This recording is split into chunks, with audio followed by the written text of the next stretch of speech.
তো সেক্ষেত্রে আপনি সুমন দে কিংবা সন্তু পানকে সাংবাদিক হিসেবে মনে করছেন না, ধরছেন না?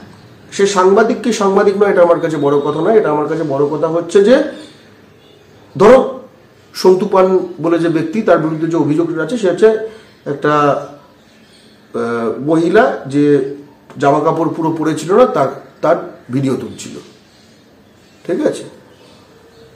এবার কি করতে গিয়ে তার ভিডিও তুলছিল এটা আমার কাছে অপ্রাসঙ্গিক। এই অভিযোগটা সত্য কিনা এটা আমার কাছে বড় কথা। অভিযোগ সত্য হলে সে দোষী, অভিযোগ সত্য না হলে সে নির্দোষ। আমি এইভাবে দেখি বিষয়টা খুব স্পষ্টত। সুমনদের ক্ষেত্রে কেউ একজন যদি নারীর বিবস্ত্র অবস্থায় সে ফটো তোলেনি, ভিডিও তোলেনি, কিন্তু তাকে বলা হচ্ছে যে সে তুলেছে, এটা তাকে অন্যায়ভাবে সন্তু পানকে ফ্রেম করা হচ্ছে আমি মনে করি। আর যদি করে থাকে সে নিজেই অন্যায় করেছে। সুমনদের কেসটা কি আমি তাই জানি না কি করেছে। একটা তো শুনলাম একটা ফলস নিউজ প্রচার করেছে। হ্যাঁ, মানে সেটা বলা হচ্ছে তার তরফ থেকে এটা ফলস নিউজ নয় বলে আর কি। আদালত ঠিক করবে এগুলো তো আদালত ঠিক করবে। আমি তো 5 বছর ধরে আদালতে আমি তো লড়লাম, তো আমার এগেনস্টে যে ফলস কেস সেটা বিজেপি করেছিল, তারপরে তো এখন তোমাদের সামনে আছি, মানে তো আদালতে তো লাস্ট অব্দি সবকিছু করে তো হবে। এখন ব্যাপারটা হচ্ছে এদের কাছে কোনো ব্যাপার না। আমার ধরো আমি যখন আদালতে লড়েছি যে বলে না তৃণমূলের বি টিম, তাহলে তো আমাকে তো তাহলে আমার ফিক্সড ডিপোজিট আর ভাঙতে হতো না, আর মানুষের কাছে লজ্জার মাথা খেয়ে চাঁদা চেয়ে আমার কেস আমাকে লড়তে হতো না। তৃণমূলই সব লাখ লাখ টাকা দিয়ে দিত, সব 10 লাখ 15 লাখ 20 লাখের লয়ার রাখতাম, ঠিক আছে? ব্যাপারটা 5 বছর না টেনে 6 মাসে হঠাৎ করে একখানা বড় জায়গা থেকে স্থগিতাদেশ বার করিয়ে নিতাম। তো আমি যেহেতু একটা শিক্ষকতার চাকরি করি এবং আমার যে সেভিংস ইত্যাদি সেই দিয়েই হয়েছে। এরা সব যারা আছে এদের উপর বড় বড় মাথা আছে, এদের আমি শুনলাম সন্তু পানের কেসটা উঠতে মহেশ জেঠমালানি নিয়ে এসছে। মহেশ জেঠমালানির পার অ্যাপিয়ারেন্স সেটা সিঙ্গেল ডিজিট লাখে না, ডবল ডিজিট লাখে।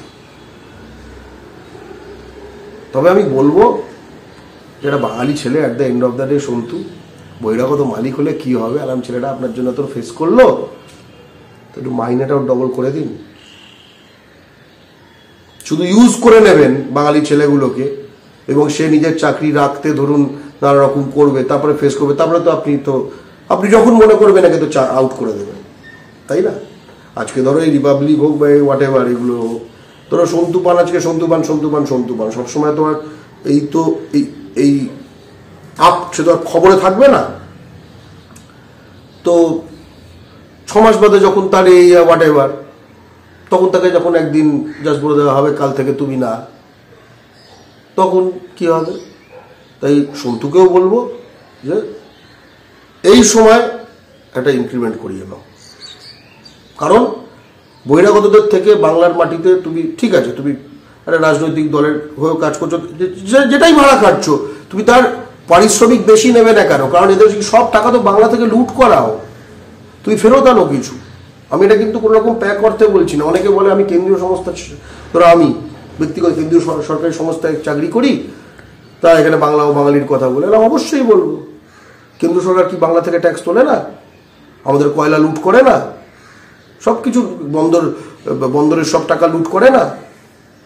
সব কিছু লুট করছে, চা পাট সব রকম ট্যাক্স, টোল ট্যাক্স, রাস্তা সব লুট করছে।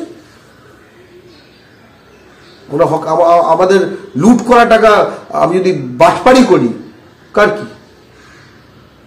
আমি যদি চোরের ওপর বাটপাড়ি করি, কার কি? যখন তোমার মাতৃভূমিকে লুট করা হচ্ছে, বাটপাড়ি তখন ন্যায় প্রতিষ্ঠা। আপনারা দেখছেন আওয়াজ, রোজকারের হক কথা। For more updates about Awaaz, please subscribe our YouTube channel Rajshekhar thali.